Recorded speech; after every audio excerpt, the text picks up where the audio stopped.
To fully optimize your viewing experience, please wait for the video to buffer or load completely. Thank you.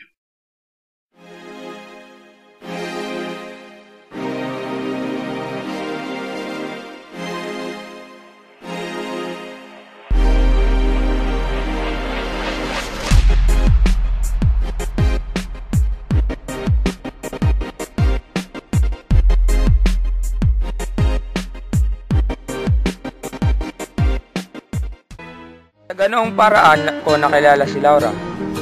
Hindi ko alam kung paano, pero nakasanayan na naming magkita kada araw pagkatapos naming mag-ensayo ni Minandro. Lagi niya kami dinadala ng pagkain at habang kinakain namin ang dala niya, nakasanayan na naming magbiroan at magkwentuhan. Isang araw, bago ang digmaan, nagkaroon kami ng oras na mag-usap lang ni Laura ng mag-isa. Umalis kasi agad si Minandro upang magpaalam na sa mga magulang. Haha, nakakatawa. Tumawa kayo. Ayos ko. Kasi sa inyo tumatalap ako. Yung mga isok ko. Alis na ako. Uy, aminin mo na kasi. May gusto ko sa akin, di ba? Nax naman, hindi ka nag-react. Usually, sinasabi mo sa akin, Nax, filler ka, or iyo, asa ka pa. Pero ngayon, hindi ka nag-react. Bakit kaya? Walaan mo. My God! Siguro totoo nga sinabi ko. Hindi talaga, seryoso na. May aaminin ka ba sa akin? Wala. Kung meron man, hindi sa'yo. Baka ikaw. Ha? Pareho tayo.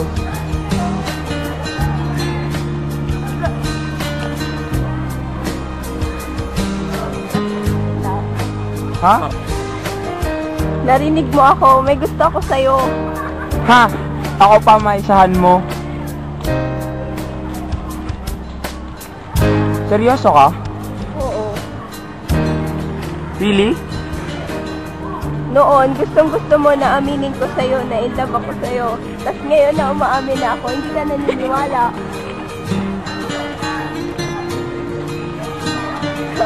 Ang seryoso mo ngayon. Akala ko pa naman sasakay ka. Ang KJ mo.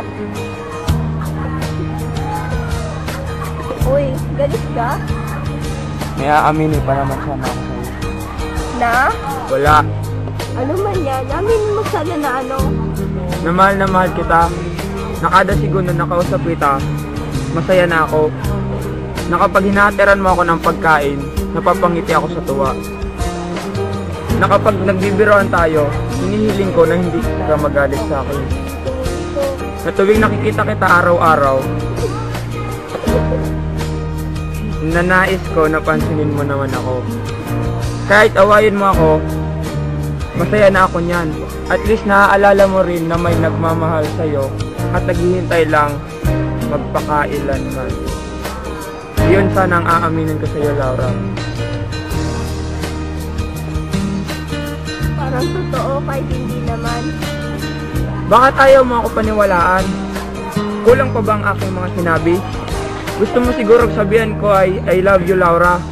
Yan ang dahilan kung bakit parati akong concerned at protective sa'yo. Corny pero sarap pakinggan. Bakit ka ganyan sa akin, Laura? Bakit lagi ganyan ang trato mo sa akin? Bakit itinuturing mo na lang akong parang isang joke? Hindi mo ba alam na sinasabi ko na ang nilalaman ng aking puso? Kahit seryoso na, Ang ganda naman ng briefing. seryoso ako. Mahirap man kasi. Lagi ka kasi nag-joke. Hindi ko na alam kung kailan ka seryoso. Seryoso ako pag hindi ako nakatawa. Totoo ba yan naman sinasabi mo sa akin? Oo.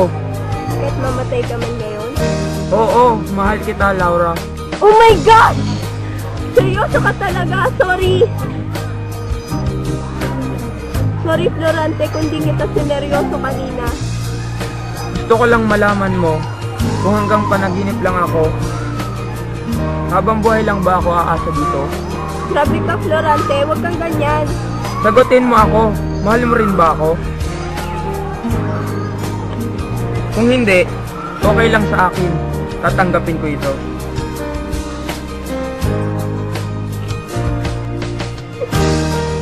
Bakit ang manhid mo? Mahal kita, Florante. Di mo ba ako napapansin? Araw-araw kitang dinadalhan ng pagkain upang makita lang ang iyong mukha at marinig ang iyong boses. Bakit ngayon lang?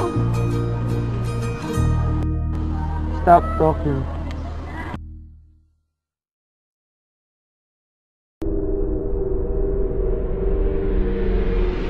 Takot ka na? Ha? Kapag tinatanong mo yan, gawin mo kaya sarili mo. Gago, parang may nalang tayo. Di ba?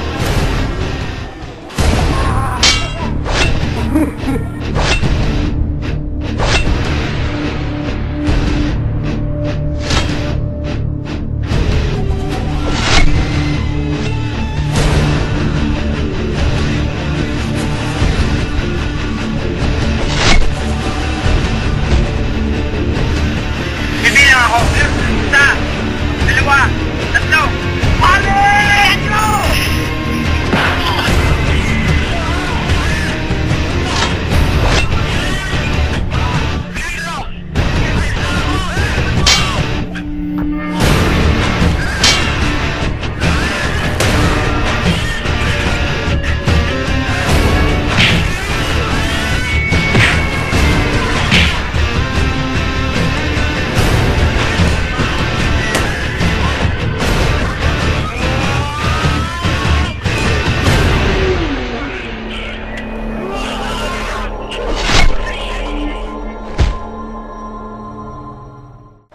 Iyon na siguro ang pinakagrabing pangyayari na naganap sa aking buhay. Imagine, dalawa lang kami na nakikidigma na ubos pa namin ang isang army ng Persia. Anyway, nadepensahan namin ang Crotona at natalo ang hukbo ni Usmalik.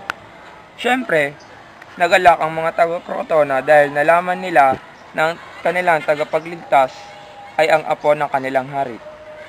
Needless to say, humingi ng pauminhin ang aking mga inaakalang matatalik na kaibigan at pinatawad ko naman sila.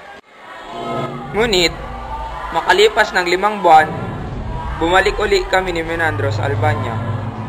Sa malayo pa lang, kinutuban na kami ng masama dahil natatanaw namin ang mga nakawagayway na bandila ng mga Moro.